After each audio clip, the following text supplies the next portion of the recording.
கெச்சமனை தோட்டத்துக்கு ஏன் கூட்டிட்டு போனாரு? ஜெபமான கூட்டிட்டு போனாரு. ஆனா அங்க என்ன பண்ணிட்டு இருந்தாங்க? ஏத்த பார்த்தா ஜெபம் பண்ணாரு. டீச்சர்கள் என்ன பண்ணிட்டு இருந்தாங்க? நல்லா அயர்ந்த நித்திரையில் இருந்தார். ஆண்டவர் வந்து 3 தடவை எழுப்பினார். எத்தனை தடவை?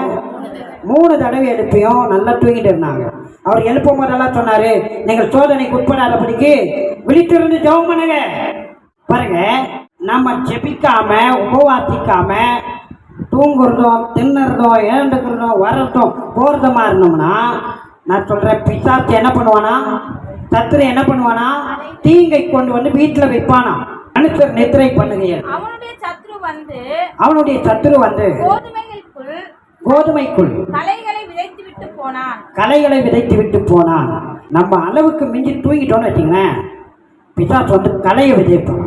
வாழ்க்கையில தீங்கையும் சாபத்தையும் நோயையும் வியாதியையும் பிரச்சனையும் போராட்டத்தையும் தரித்திரத்தையும் எல்லாத்தையும் வந்து விதைப்பானா. வீட்டுள்ள களைகளை விதைப்பானா.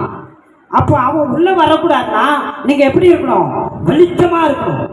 சொல்லுங்க, பிசாசு உள்ள வரக்கூடாதுன்னா நான் ஜபத்திலும் உபவாசத்திலும் தரித்திருக்க வேண்டும்.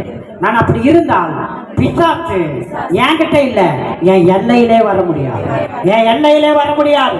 நல்ல கரங்களை தட்டி ஆமென் சொல்லி.